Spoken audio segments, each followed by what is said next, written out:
Welcome, I'm Wayne Hilborn and I'm here to share truths that are totally overlooked in our time. Forget calorie counting and gym sessions. The key to weight loss lies in water deficit, not calorie deficit. Water deficit, not calorie deficit. And when it comes to the mystery of life after death, fear not, for your consciousness is outside of your brain, existing as simultaneous events, retrocausality that unsmart still deem memories. These two truths are unheard of. Nobody else teaches this, but that's just the beginning. Stay tuned, open-minded listeners, as I unveil more secrets on this channel where miracles are simply too easy. Hello, I'm Wayne Hilborn, and I'm going to explain to you simply what magic is. I'm not going to use any dogma. I'm not going to use any references to things that you don't understand. Okay, first of all, you need to understand what you are. You are essentially living the dream.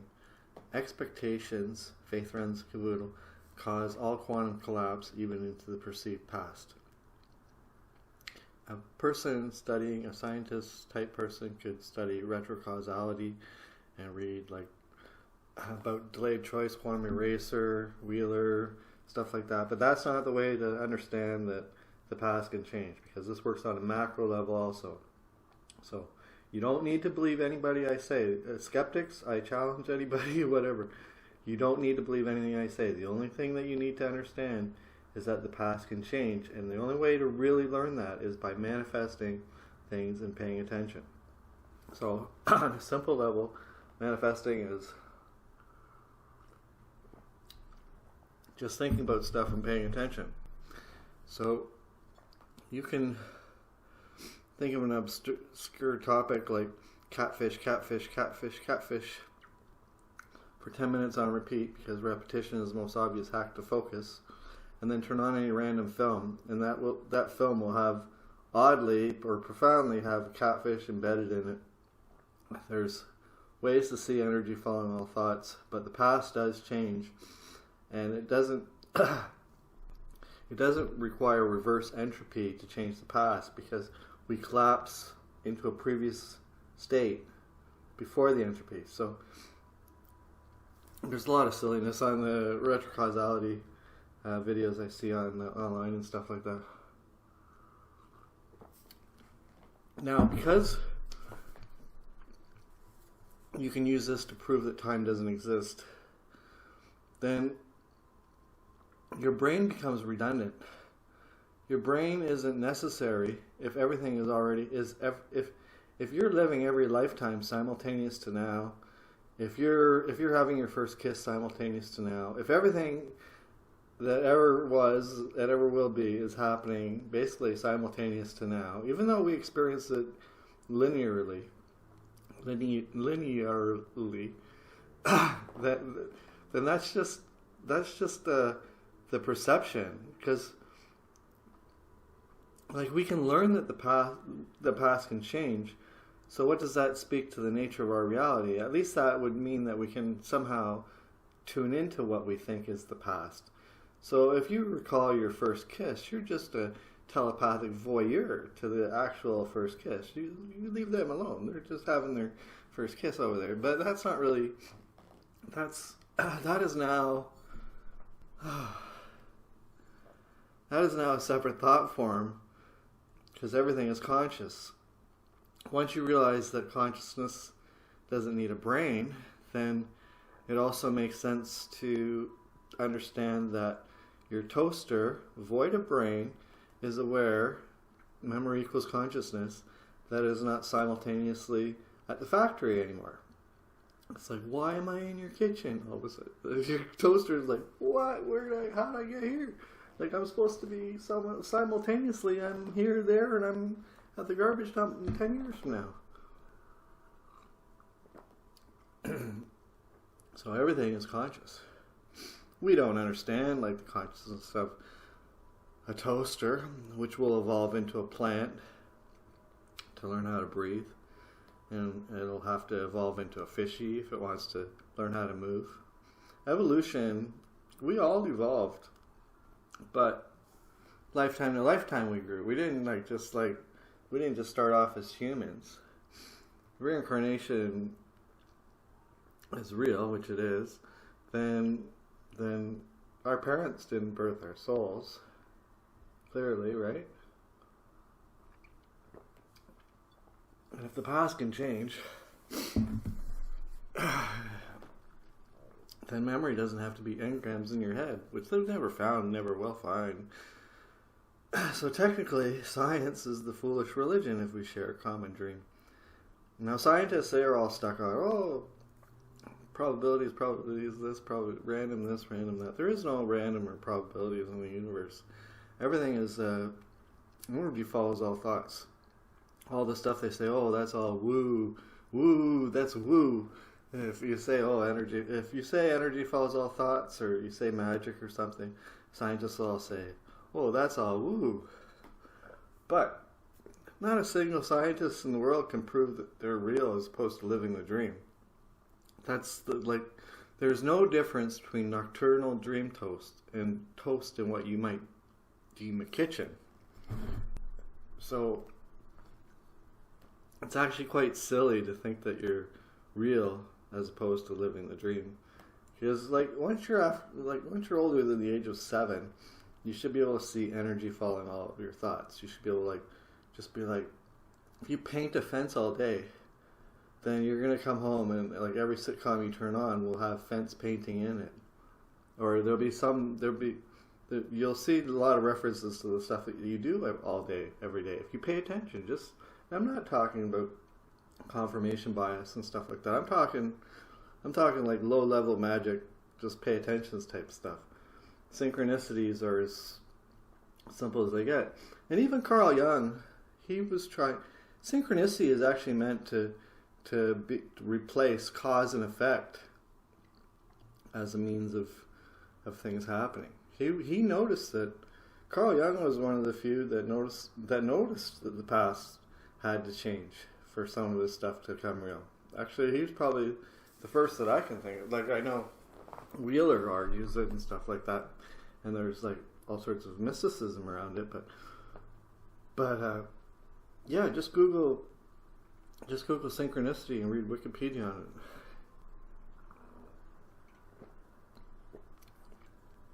But anyways, the Hermetic principle about time, I don't know. I don't agree with that. I don't agree with the way it is. I just think that it was written that way because the people that put out that book last century didn't really sort of grasp what they were actually reading when they were being told. But okay, so energy all follows all thoughts, and everything is conscious.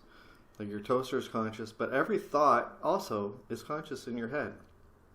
So every thought that you think doesn't actually reside inside your antenna brain.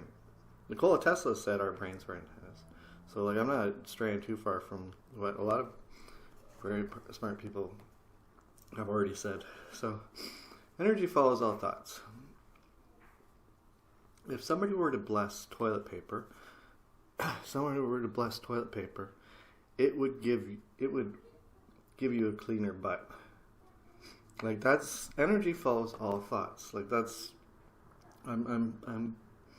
You don't have to create a fancy talisman with hours and hours of repetition or thought or whatever or rituals. Just bless the toilet paper and energy follows all thoughts. Someone gives someone something to protect them, someone gives someone a Bible to keep them safe or something during the war or something. That intention might be why they kept it in their pocket that stopped a bullet or something like that sort of thing. Although, to be fair, you wouldn't hear about all the stories where bullets just missed them because they'd all be dead. So you only hear about the lucky ones. But no, but energy follows all thoughts. So all that is basic. Now, everything is waves. It's waves of what? That's the question. What are we waves of? There's no such thing as just a wave. A wave has to be of something. So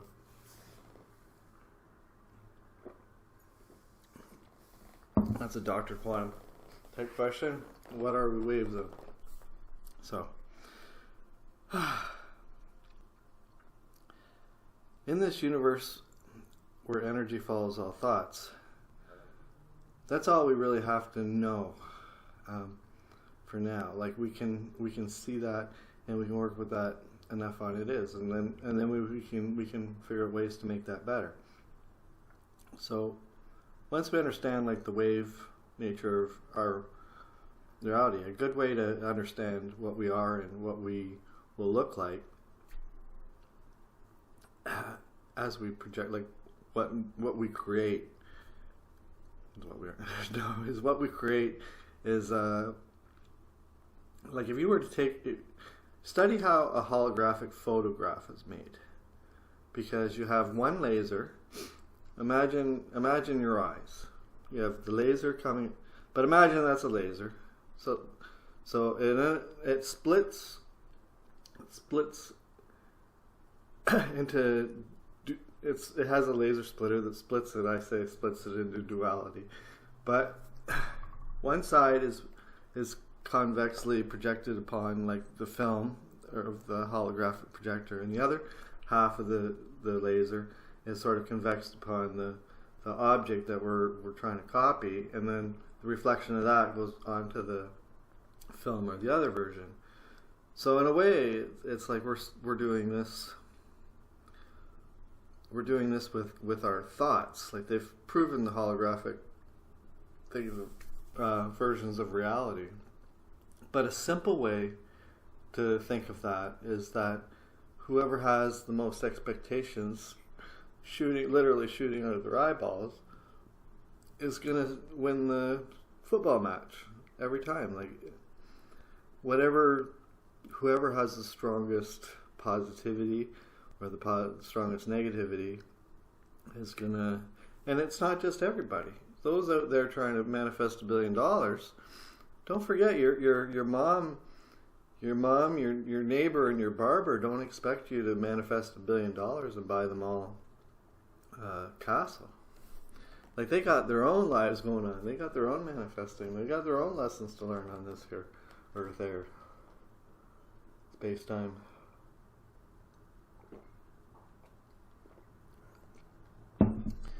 So now, if everything's waves, and you know enough about quantum mechanics to know about the double slit experiment and stuff like that, then you know that they don't always, they come out as like an interference pattern as opposed to, when observed, the solidness that we see. But the interference patterns go everywhere. So everything is everywhere all at once, technically, like, and simultaneous to boot, right? So it's like the reason they can shoot electrons through a double slit, one electron at a time, and see an interference pattern is because time doesn't matter. So it's interfering with the electrons. We're the ones that put time into action. So once you understand this, then you understand that the past can change. So this means that you don't have to do any physical effort. There's a lot of people out there saying, oh, you have to actually do stuff to make the magic happen. No, you don't have to do anything to make manifestation happen. You just have to be able to think about it in your head, and that's enough to cause the quantum collapses into the past to make these things possible. And that possibility is directly related to your expectations or faith in the outcome. If expectations run the universe, then faith runs the caboodle. Faith and expectations are basically the same word. I don't like using the word faith because it's a polluted word. Nowadays it means a faith. People think, well, it means faith in this religion or faith in that religion. And religions aren't that far off, but technically we're evolved forward and time is simultaneous. So you evolved into your version of God yesterday, but with hindsight in 2020. So but then there's like the whole universe is simultaneous thing. So it's like, well, Is it the chicken or the egg? Did God come before man, or did man come before God? But it's like an evolution thing. So that's sort of how it had to work for the Earth Air versions of our reality. Like there's fire, water aspects of our realities too. That like our Earth Air is fictitious, technically. Hold on. So a good way to manifest is you have to be in the present tense. You can't say I will have something. I will have this, and this by a certain date. Or well, I guess if you put a certain date on it, it'll be okay. But I mean, like, you can't say I will have, because that's always saying it's in the future. So you have to say it sort of like in the past tense or present tense or something, like I have that, or I am this, or and that's like the Napoleon Hill type style of manifesting and stuff like that. Which there's a lot of brilliance to some of his what he said. More advanced manifesting is to visualize that you are what you need to be. And this can be just through repetition, this can be through meditation, daydreaming. Everything is daydreaming via worry. Worry is the root of all evil in our mental universe. I'll just leave it at that. So, what people think about, like, we're always manifesting. It's not just when I'm bended knee or bent knee. everything, but we're also here for stuff. So we have to realize that there's a bigger picture that we're not seeing all the time. And that means that sometimes we go off the path that we're supposed to be on. And the universe tries to, like, send us back, and sometimes quite rudely. But it's like, it's your higher self. You're saying there, you're like, we're the mouse running through the maze, and every so often your higher self will, like, slam down its hand and say, no, not that direction, and cut off, like, an avenue of the maze for you. And you're like, oh, maybe I better run over here. And then we're all running that maze. But the cruel lessons in life, we've all picked them to learn lessons and stuff like that, because at this point, everything's a school. We're in school on Earth, we're in school there, we're in school. We're always trying to learn, because I guess that must seem like the most beneficial way forward. Because I guess once we're past the level of toaster conscious. Now, understanding time can amplify your magic 1,000-fold, more than 1,000. So, like, one story I like to tell is that a woman in a town of 10 men might feel limited if she's trying to manifest love. It's like, I got 10 guys out there. What's going to happen? Like 10 guys are her age, whatever. But if she knows that the past can change, then she could really manifest like a guy that moved into her neighborhood like 6 months ago instead of like a coin flip down the road, and now she's like on path to like meet the guy of her dreams that she can now. But now her expectations went from 10 men to like hundreds of millions of men. Like, she amplified her expectations by more than 1,000-fold, 10 to hundreds of millions. But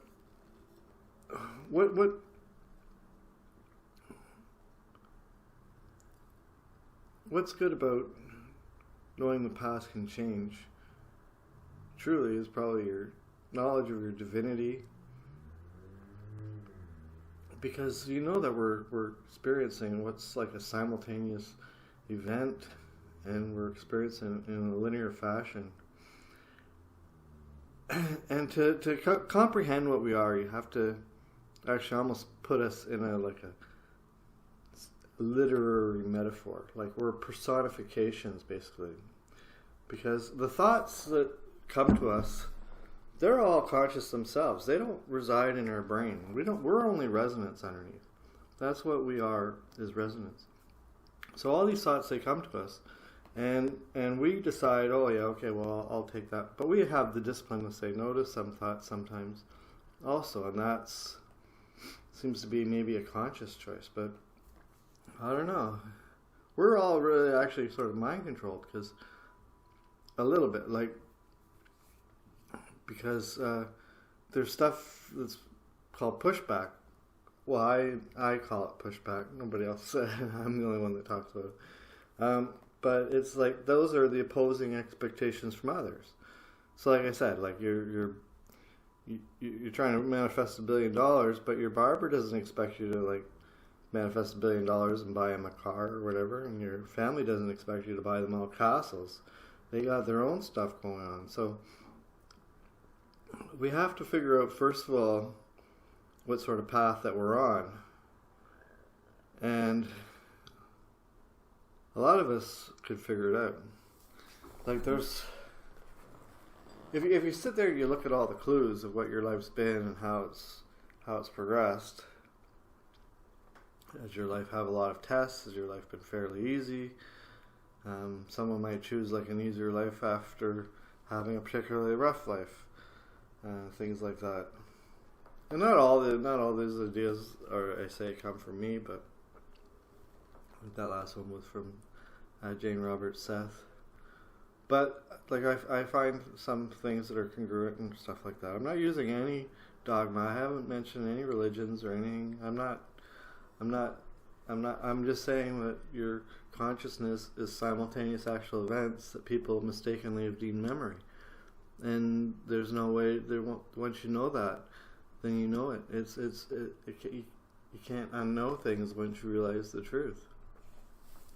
And I don't need any religious I don't need to teach with dogma. You don't even need to believe me. This is all I'm telling you, how to learn this for yourself. You just manifest things and pay attention to the time. And you'll see a lot of things that manifested won't make linear time sense.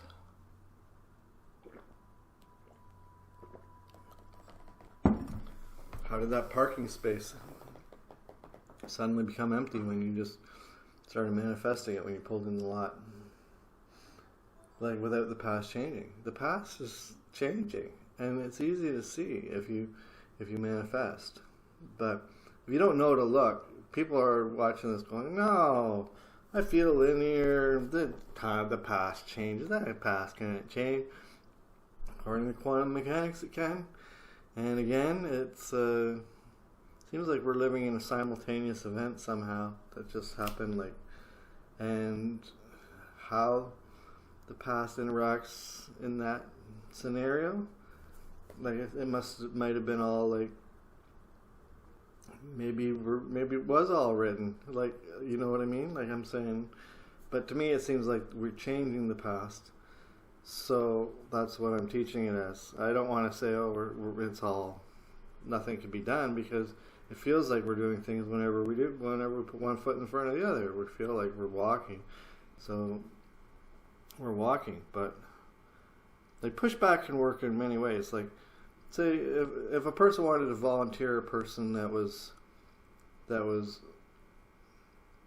okay, let's say someone was moving and they invited all their friends to help them move because they didn't, and so they're all thinking, oh, none of my friends are going to come because moving is a crap job, and they're going to have to like lift heavy things, and they're all going to just bail on me or whatever. So even though maybe a friend wanted to come, they'll set their alarm for like 8 o'clock, and they'll be like, oh yeah, okay, I'm going to go help so-and-so move that day. And so they'll set their alarm for 8. But something will happen that night, and their alarm won't work, like the battery will die or something, and their alarm won't go off at the proper time. So they'll sleep in for 2 hours. Then they'll go to phone their friend and realize that the phone number for them is at the house because their phone was, and so it'll end up being like 3 hours late for the move because of the pushback from the negative-minded friend that didn't expect them to show to begin with. So there's everything is magic in this universe. This is a dream that we share. It's a collective dream, so it's very interesting. Like the deeper you look at anything, the more you'll see, and in direction. And we've got it all logically figured out and stuff. And it's pretty neat. But magic, energy follows all thoughts. It's silly not to notice that once you're over the age of 7. I don't know. So, there's Monroe Institute teaches astral travel with binaural beats and stuff like that, which supposedly gives you 20% more entrainment than just standard listening to beats. So, because I can't learn astral travel 2 times, I want to say that maybe they have the best method, but I learned from studying a guy called Harold Sherman, which is a book I put online years ago. But there's got to be easier ways, right? So there's various levels of becoming things in magic, and but the basic is just to repeat I am something on repeat, like just I have and I am, like I'm guided by universal knowledge and wisdom. I have a happy home life. I have a great job. Everyone's my friend. Whatever. You know, like just say good stuff and be positive and think positive. But you start going off on the tangents too much, and you're going away from maybe the path that you're on. And the more personified you get, thoughts are also karma, by the way. Thoughts and karma are the exact same thing. So whatever you like strongly interact with as thoughts in your day-to-day life, you're going to drag those into the afterlife with you.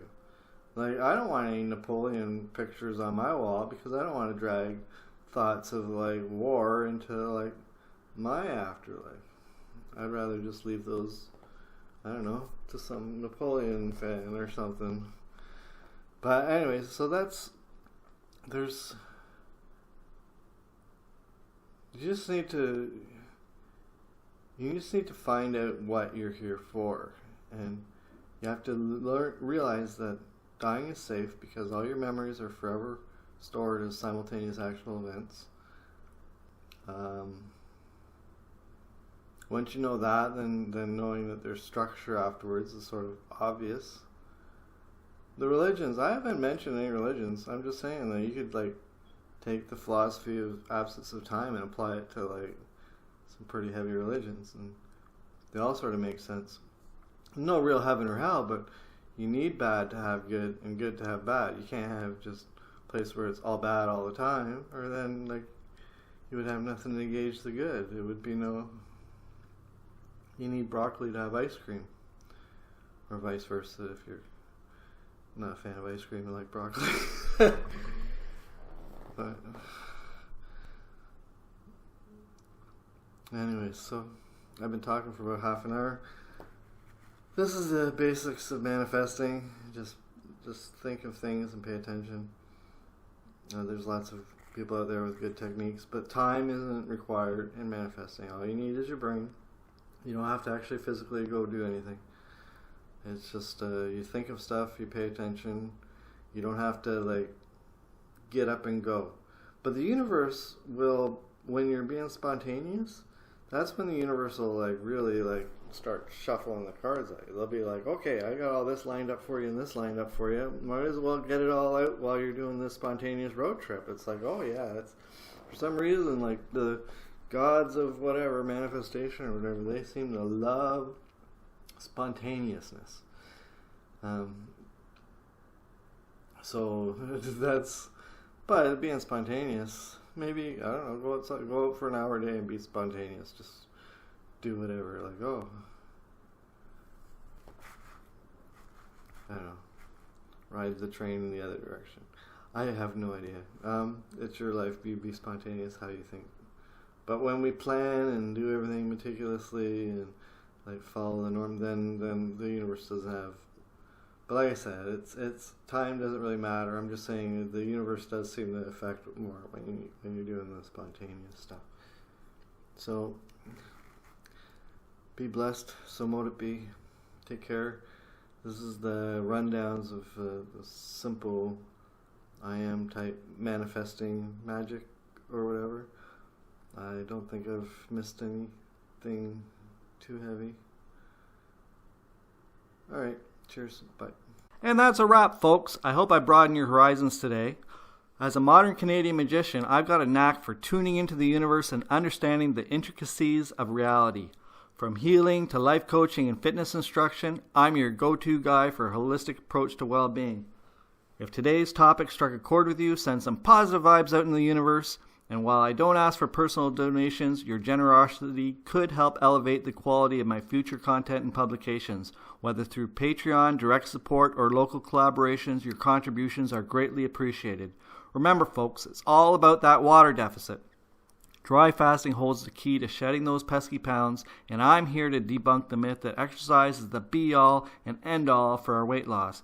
Forget about calorie counting. It's all about tapping into that 7% water in our fat cells and saying goodbye to them forever. And let's not forget the other nugget of wisdom I bring to the table. The nature of memory is a series of simultaneous events. No brain required to store those precious moments, folks. You'll be conscious forever. If you're hungry for more of what I have to offer, don't forget to hit that like button and subscribe for future updates. Wishing blessings upon you all, and remember, in a universe governed by the mind, worry is the only true evil. Stay positive, stay blessed, and keep spreading the love.